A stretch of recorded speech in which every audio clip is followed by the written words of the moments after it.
Good morning from Beijing. I'm Brett Baer coming to you where it is 7 o'clock Friday morning. President Trump will leave here in China just 2 hours from now, bound for Vietnam after spending a very busy Thursday with Chinese President Xi Jinping.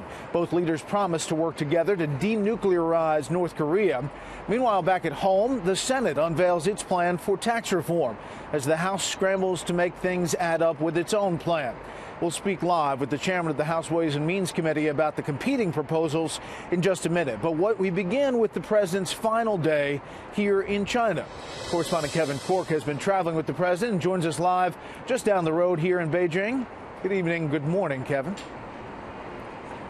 Yeah, same to you, Brett. You're right. The president actually came here to China with a pair of major agenda items in mind, trade and, of course, North Korea.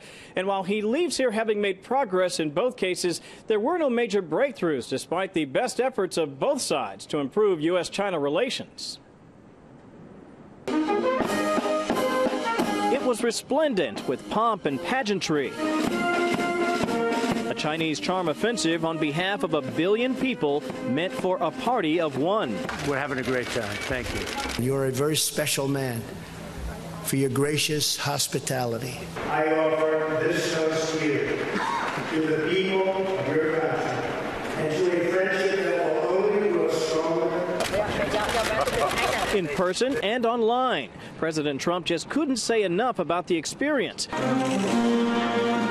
and China's surprising willingness to stop North Korea's nuclear ambition in its tracks. The United States is committed to the complete and permanent denuclearization of North Korea. So important. China can fix this problem easily and quickly. We reiterated the firm commitment to achieving denuclearization of the peninsula and upholding international non-proliferation regime.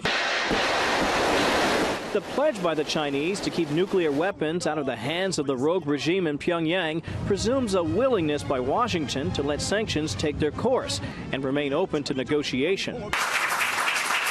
The sort of collaboration few could have seen months ago from a possible Trump administration. We can't continue to allow China to rape our country. I'm constantly talking about how they're ripping us off. They're using our country as a piggy bank to rebuild China. In announcing $250 billion in trade with Beijing today, the president signaled a growing pragmatism and shifted the focus of his ire for poor trade deals of the past. I do blame past administrations for allowing this out-of-control trade deficit to take place and to grow. As you know, next up, it's off to Vietnam for the president for a pair of economic summits, Brett. TPP expected to be a major topic of discussion. Of course, TPP without the United States. That, as well as security cooperation in the region and a possible meeting with Vladimir Putin. We'll keep an eye on that. But for now, back to you. Kevin Corke traveling with the president and just down the road in Beijing.